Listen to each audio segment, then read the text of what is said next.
I seriously wonder, when are we going to get to year 2? Will it be 300th chapter? I guess we have to wait and see.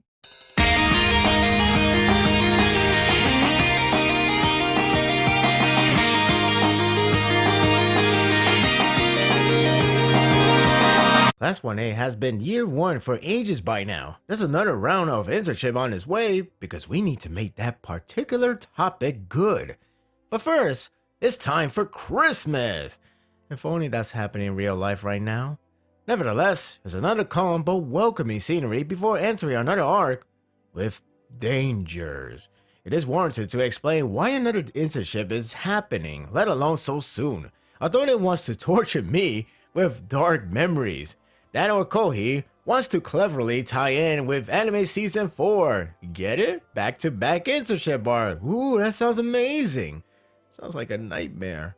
Anyway, the reason is due to Public Safety Commission requesting more heroes to get involved, despite already filled with pros. Is there a way to build up an army in a sense, thanks to the event of Deika City? Well, at least we can thank that arc for this one. But, if it sucks, I'll forever hate it. The staff does believe something is sketchy since that crisis, so perhaps sooner or later, they will learn the Paranormal League has grown tremendously. Hawks no, but he's seriously cornered. Based on the discussion, it would suggest that we are going to get our first taste of the upgraded villain organization in the next arc. Here's hoping a strong first impression, if true. It's worth noting the traitor subplot is still on Blueprint, and so far, nothing suspicious with the student. I don't know now is the time to pull the trigger, but Kohi should start building up. After those points out of the way, it's time to calm and relax. The chapter shifts to class Christmas Spirit to discuss their future planning for the next internship course. Look at those heroines. I like to think, hey, remember how we got sidelined? Good times. Maybe the next arc will repair that. Maybe. The real noteworthy are the two main characters, Bakugo and Deku. Deku removes all the chances to return to the same agents, including Gran Torino. Night Eye's agency is replaced by Centipeder, but the group is heavily busy with paperwork. In short, that's a no-go.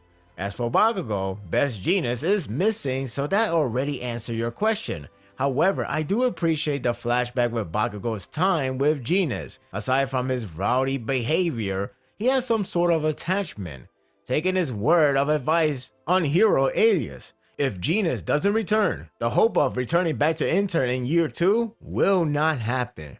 That would suck if it ends that way. I do believe he is alive, but in hiding. But it doesn't take away the sincerity. The rest of the chapter is full of Christmas spirit. I wish it is Christmas here too. It doesn't help when Sugarman dishes out a nice turkey. I like Aries' scene, where she got the wrong holiday altogether with her trick or treat. Halloween is coming soon, so I guess I should thank her to make me feel better. But really, it's good that she's adapting to normal life. Bonus, her horn is growing back with a positive attitude. The only worrisome part is a possible Deus Ex Machina galore. But save that for the future. Everyone celebrate Christmas with holiday glee. If the series was like Attack on Titan or Kimetsu no Yaiba, I would be dead frightened to believe someone will not return alive. It's more comforting than a terrifying foreshadow. The sharing present scene is amusing. Tokoyami got a sword that I can't say I know where, but if it's real, you better start practicing that sword. Ochaku scored big time if I believe All Might Doll is from Deku. Not sure how Deku took his choice, however. You know, it's a shame really. The series will really benefit more if there were more slice of life chapters or episodes to not only flesh out these characters, but build a strong foundation. I know the side characters are only used in a group, but individuals can create a strong formula to be mixed in to create an amazing chemistry. I did enjoy the scene, but part of me believe I should be up in the air crying for them to celebrate. It still has time to flesh them out properly, so we have to wait and see. And wait is right, because Kohi wastes no time to pair characters that have their own ongoing developments. With Deku and Bakugo having nowhere to go, it's time for Shoto to step in and create specific targets for the next arc. Translation: invites those two to join him to intern with the #1 hero in Denver. It is early to say no other character will get involved. Hell, it's the safest bet to have the top 3 popular characters with a popular character in recent top 10 to grasp interest. However, it is interesting nonetheless, so it has some promises. That sounds very familiar. Overall, I enjoyed this chapter. The last one was more of a comedic act that was a hit and miss, but this one was more focused on relaxing and enjoying the sensation. Plus, it did construct some of the setting for the next story, including the targeted characters for development. The last chapter did hint those 3 to receive the next spotlight, so I called it, I guess. The next arc has some promises, but so did many others, and that scares me. Will this lead to a new and promising development, or will it lead to a familiar, tiring path?